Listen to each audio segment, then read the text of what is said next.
this year, Governor Jerry Brown announced that California is facing a historic drought and asked for water reduction. In Ventura, 100% of our water comes from all local sources, and without rain, those sources are dwindling. Ventura Water asked residents for a 10% reduction in usage. In this segment of Sustainable Ventura News, City of Ventura environmental specialist Jill Sarick, who helps educate students and adult residents of Ventura how they can conserve water and keep our environment safe, clean, and sustainable, shares how to take out your lawn in preparation to put in an ocean-friendly garden. The first thing they need to consider is the design. What are they going to use the space for? How do they currently use it? How do they see themselves using it in the future? Do they want vegetable gardens? Do they want a sitting area? Do they want to have an area that's just showy, that just shows off their home? Do they need a walkway up to their front door? Where are the downspouts coming down? How can they capture rainwater from their roof and use it in their front yard? These are all the considerations that they're going to have to make at the very beginning. When they are, considering what kind of design aspects they want to do, there's a great website that a lot of people don't really know about or don't use. And in there, there's a lot of design ideas in the resources section and both in the garden galleries. So they can get a lot of information about whether they want an English cottage style or whether they want to go more succulent or more southwest. A lot of design ideas available to them online. Homeowners interested in changing out their backyards might want to consider these ideas during the design process. Whether or not you have pets or children, do you want play areas? Do you want social gathering areas? It's important when you're looking at your design aspect to include permeability, to include permeable surfaces throughout your design plan. Maybe you have to consider hillsides, or slope, that might be a factor. And all of these things, again, there's tons of information on the website. Creating a budget is the next step when designing your landscape. Once you kind of have an idea of what you want your landscape to look like and how you want it to function, then you got to start coming down with, well, how much are the materials going to cost? How much are plants? And how much can I do this year? Maybe I have to break my project into phases in order to get it done. When you're making your budget, you want to know kind of the price range. And we have done gardens with the help of Surfrider volunteers here in Midtown Ventura. And the homeowner paid for the plants and some miscellaneous irrigation supplies, but he had no existing irrigation system. So really it was all based on this rain garden approach. And that garden came in under $2,000. It's very wild and native looking. Now, other gardens can range, if you have a professional designer come in, and I've seen gardens come in around $15,000 to $30,000. Hardscape tends to increase the cost significantly. And grading, mechanically removing the turf increases the cost versus hand removing the turf.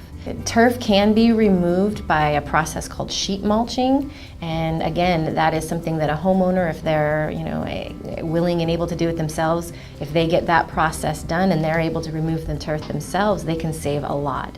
A lot of times, landscapers and designers will give you a free estimate. And a lot of times they'll give you a design. One thing I've heard, again, in the community over and over again, is work with a designer to get a design, and you can pay for that, and then you can use that to talk to your existing gardener or to work on doing it piece by piece yourself. Looking at conservation, permeability, and retention, which are the three aspects of an ocean-friendly garden, are important to consider. You want to walk around your property, you kind of want to get an idea of the slope, where the water is flowing naturally, where is water coming from your downspouts, and how can you harvest that rainwater? Where would be appropriate places to place a rain barrel so you have extra storage? And how will that overflow and go into your landscape or not? Considering gray water as a resource as well, and where would that go? And you want to look at the aspect of, sun, how long is sun on your property and sort of what the aspect is of that.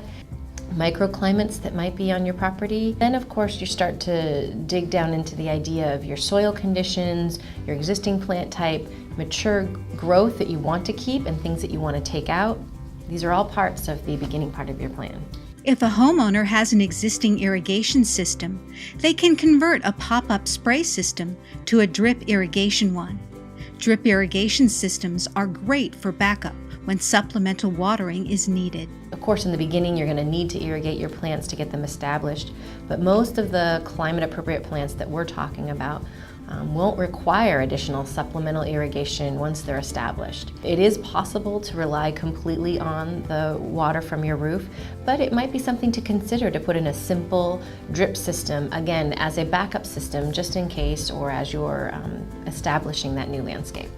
One of the great misconceptions that I hear all the time is that if I go water-wise, I just need to pave it over with concrete or put, just rocks and cactus, and it always makes me laugh. We live in a Mediterranean climate and we have a very prolific plant palette to choose from.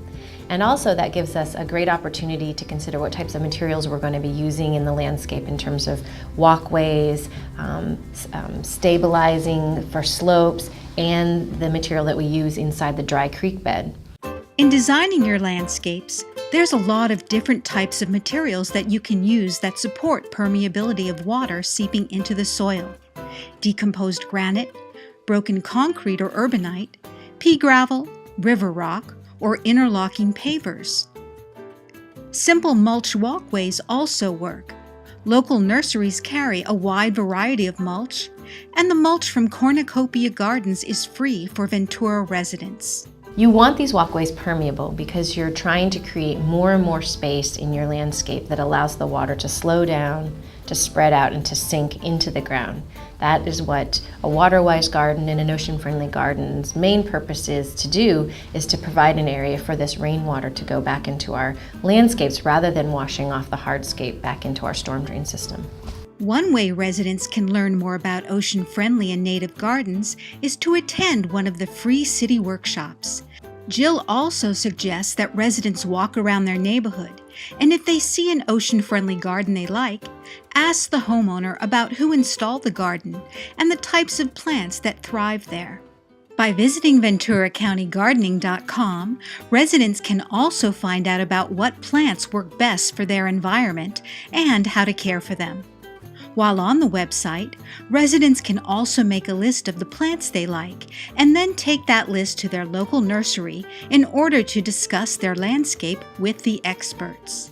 I think once you have a plan established and kind of a general budget and a general idea, it's great to contact a local landscaper, maybe somebody that's been recommended to you by a friend, or you can always go online to the California Landscape Contractors Association website and type in your zip code, and they can, there will be a list of certified contractors for the area that you might want to consider calling.